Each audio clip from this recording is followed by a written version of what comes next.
Bonjour, bienvenue dans cette nouvelle édition du JT News Assurance.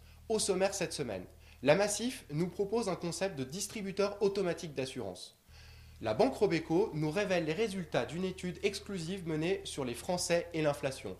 Enfin, vous êtes nombreux sur News Assurance à vous questionner sur la relation entre les assureurs et la crise financière actuelle. Nous faisons le point. Comme beaucoup d'assureurs actuellement, la Massif compte elle aussi séduire les internautes sur la vente de contrats d'assurance en ligne. C'est dans cet esprit que le site idmassif.fr est né. News Assurance a été à la rencontre de Yannick Schmitt, qui est le directeur général d'IDMassif. Il nous révèle un certain nombre de ses recettes. Comme beaucoup d'autres sites de vente d'assurance en ligne, c'est l'auto qui a été choisi et le concept du low cost. 3 minutes, 3 clics, 30% moins cher. Là où IDMassif se différencie, c'est sur la présence de vidéos en ligne et un choix d'ergonomie, de couleurs et de navigation qui tranche par rapport à l'identité de la Massif. L'inflation est un sujet majeur de préoccupation pour les Français. C'est ce que révèle une étude récemment publiée par la banque Robeco. 74% des Français estiment que l'inflation est liée à des facteurs structurels, d'où l'omniprésence du sujet dans les médias.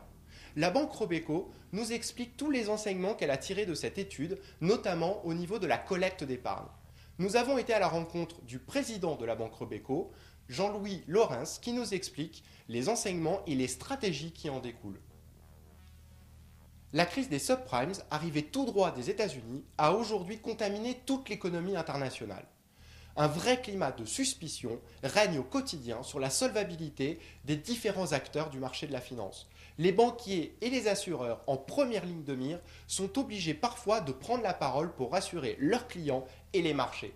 En France, la Fédération française des sociétés d'assurance a publié un communiqué de presse pour rassurer les Français sur la solidité de leurs assureurs.